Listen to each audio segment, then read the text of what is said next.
அனைவருக்கும் வணக்கம்.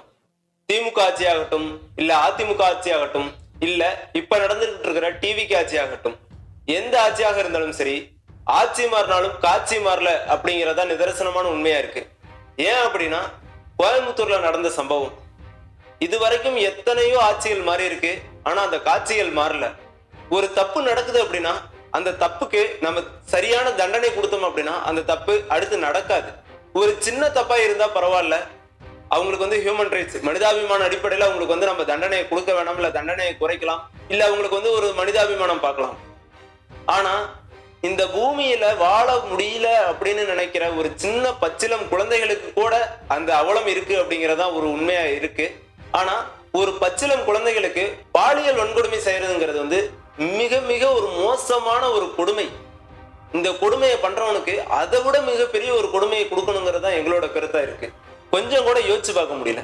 10 வயசு குழந்தையில இருந்து 60 வயசு பாட்டி வரைக்கும் இந்த மாதிரி அவலங்கள் தமிழ்நாட்டுல நடந்துகிட்டு தான் இருக்கு. அதுவும் இப்ப கோயம்புத்தூர்ல நடந்த இந்த சம்பவம் தமிழ்நாட்டையே உலுக்கி இருக்குன்னு தான் சொல்லணும். தமிழ்நாட்டுன்னு கூட சொல்ல முடியாது, நேஷனல் லெவல்ல இந்த இஷ்யூ பேசப்பட்டுக்கிட்டு தான் இருக்கு. ஏன் அப்படின்னா, ஒரு 10 வயசு சிறுமி பக்கத்து வீட்டு பையனே இப்படி பண்ணிருக்கான் அப்படிங்கிறது மனசுக்கு எவ்வளவு ஒரு வேதனையா இருக்கு தெரியுங்களா? இன்னைக்கு கோயம்புத்தூர்ல நடந்திருக்கு, நாளைக்கு கரூர், நாளைக்கு திருச்சி, அதுக்கடுத்து திண்டுக்கல். இதெல்லாம் நடக்காதுன்னு யாருனாலும் சொல்ல முடியுமா? இங்க நம்ம சொல்றது ஒன்னே ஒண்ணுதான், அவன் வந்தா மாறிடும், இவன் வந்தா மாறிடும். இதெல்லாம் கிடையவே கிடையாது. நம்மளுடைய உரிமைகளை, நம்மளுடைய பாதுகாப்பை இனிமே நம்ம தான் பார்த்துக்கணும். மக்கள் இது புரிஞ்சுக்கணும். விஜய் இதெல்லாம் சரி பண்ணிடுவாரு, விஜய்க்கு வந்தா பெண்களுக்கு பாதுகாப்பு, விஜய் ஆண்களுக்கு பாதுகாப்பு, இல்ல டிஎம்கே வந்தாதான் பெண்களுக்கு பாதுகாப்பு. இதெல்லாம் ஒண்ணுமே கிடையாது. நம்மளோட உரிமையை, நம்மளுடைய பாதுகாப்பை நாம தான் பார்த்துக்கணும், நாம தான் உறுதி செஞ்சுக்கணும். கொஞ்சம் கூட நினைச்சு பார்க்கவே முடியல.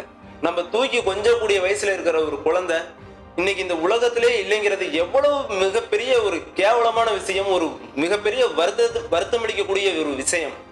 இது வரைக்கும் நம்ம கூட இருந்து எல்லா பிரச்சனைக்கும் நமக்கு பின்னாடி இருந்து ஒரு குரல் ஒலிச்சது. ஆனா இந்த டைம் ஒலிக்கல. அது 1008 பிரச்சனைகள் இருக்கலாம், இருந்தாலும் அந்த குரல் வரல அப்படிங்கிறது தான் எனக்கு கொஞ்சம் மனசுக்கு வருத்தமா இருக்கு. இப்ப இந்த இடத்துல தப்பு பண்ணனவனே ஒத்துக்கிட்டான், நான் தப்பு பண்ணிட்டேன் அப்படின்னு. ஆனா மீண்டும் மீண்டும் அவனை கூப்பிட்டு விசாரிச்சுக்கிட்டு திருப்பி திருப்பி இந்த கேஸ்ல என்ன இருக்குன்னு எனக்கு தெரியல. அவனே தப்பு பண்ணனவனே விக்டமே ஒத்துக்கிட்டான், நான் தான் கொன்னேன் அப்படின்னு. அது சொல்ல முடியாத ஒரு வார்த்தைகள், அவ்வளவு ஒரு வழிகளை கொடுத்து அந்த குழந்தையை கொன்னு கிணத்துல தூக்கி போட்டிருக்காங்க. இப்ப இந்த ஹியூமன் ரைட்ஸ் எங்க போகுதுன்னு எனக்கு ஒரு கேள்வி இருக்கு. என்ன அப்படின்னா, ஒரு பச்சிலம் குழந்தைக்கு கிடைக்காத அந்த ஒரு நீதி இவருக்கு எப்படி கிடைக்கும், இந்த கொன்னவனுக்கு எப்படி கிடைக்கணும்? ஏன் அப்படின்னா, அந்த பச்சிலம் குழந்தையும் ஒரு ஹியூமன் தான். அந்த ஹியூமன் ரைட்ஸ் இவனுக்கு தடுக்கிறது ஏன் அந்த குழந்தைக்கு தடுக்க முடியல? என்னோட கேள்வி என்னன்னா, இந்த மாதிரி தப்பு பண்றவங்களை உடனே சுட்டு கொன்றணும். சீமான் ஒரு இடத்துல சொல்லியிருப்பாரு, என் பிள்ளையை தொட்ட நீ செத்த, உன்னை சுடுகாட்டுக்கு அனுப்புனதுக்கு அப்புறம் தான் என் பிள்ளைக்கு நான் அடக்கம் பண்ணுவேன் அப்படின்னு சொல்லியிருந்தாரு. இந்த மாதிரி சட்டங்களை இந்த தமிழ்நாடு அரசு நிறைவேற்றணும். ஏன் அப்படின்னா, அப்பதான் இனி ஒருத்தன் நம்மளோட பிள்ளைகளை தொடுறதுக்கு அவன் யோசிப்பான். கொஞ்சமாவது யோசிச்சு பார்க்க முடியுமா?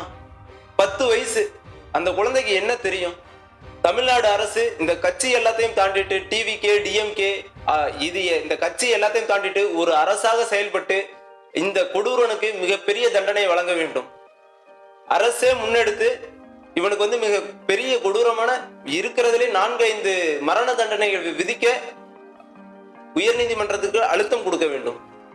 ஏன் அப்படின்னா, நீ எதுக்கு எடுத்தாலும் டிவிகே பத்தி தப்பா பேசிட்டு இருக்க, இந்த மாதிரி எல்லாம் கிடையாது. நம்ம ஒரு தப்பை சுட்டி காட்டுறோம் அப்படின்னா அந்த தப்பை அவங்க சரி பண்ணதுக்கு அப்புறம் தான் அந்த தப்பு நடக்காது, அடுத்து நடக்காது. நம்ம ஒரு நல்லது பண்றோம் அப்படின்னா அந்த நல்லதை மட்டுமே ஒரு ரீல்ஸா போடாம, ஒரு கெட்டது நடக்குது அப்படின்னா அதை சுட்டி காட்டி அடுத்து அந்த கெட்டது நடக்காம பாத்துக்கணும். அதே மாதிரிதான் இப்ப திருச்சியில நடக்கிற போராட்டமும் கூட, செவிலியர்கள் போராட்டம். ஒரு பெண் தான் வேலை பார்த்த ஹாஸ்பிட்டல்லையே உடம்பு சரியில்லைன்னு அட்மிட் ஆகி அந்த ஹாஸ்பிட்டலோட அந்த நிர்வாகத்தால நடந்த ஒரு தப்புனால அந்த பெண் இப்ப இறந்திருக்கிறாங்க. அங்க செவிலியர்கள் எல்லாம் இறங்கி போராட்டம் பண்ணிட்டு இருக்காங்க. இப்படிதான் இந்த ஒரு சம்பவம் திருச்சியில நடந்திருக்கு. இன்னமும் போராட்டம் நடந்துகிட்டு தான் இருக்கு. இதை யாருனாலையும் மறுக்கவும் முடியாது, மாத்தவும் முடியாது. இதுவும் இந்த டிவிகே ஆட்சியில நடந்ததுதான். இதுக்கு முன்னாடி சரிப்பா, இதுக்கு முன்னாடி இந்த பிரச்சனை வேற எந்த ஆட்சியிலையும் நடக்கலையா அப்படின்னு கேட்டா, எஸ் நடந்திருக்கு. டிஎம்கேல நடந்திருக்கு, ஏடிஎம்கேல நடந்திருக்கு, இப்ப டிவிகேலயும் நடந்திருக்கு. அப்ப எங்க ஆட்சியில மட்டும்தான் நடக்குதா? இதெல்லாம் ஏன் நீ சொல்றேன்னு கேட்கவே கூடாது. நம்ம இதெல்லாம் நடக்கக்கூடாதுன்னு ஒரு மாற்றத்தை தேடிதான் வந்திருக்கோம். என்னைய பொறுத்த வரைக்கும் கோயம்புத்தூர்ல நடந்த இந்த பாலியல் வன்கொடுமைக்கும் திருச்சியில நடந்த இந்த செவிலியரோட மரணத்திற்கும் சரியான ஒரு நீதி கிடைக்க வேண்டும். இதை பத்தின உங்களுடைய கருத்துக்கள் இங்கே வரவேற்கப்படுகிறது. நல்லதை பகிர்ந்து தாய் தந்த தமிழையும் தமிழ் மண்ணையும் மீட்டெடுப்போம். வாழ்க தமிழ்.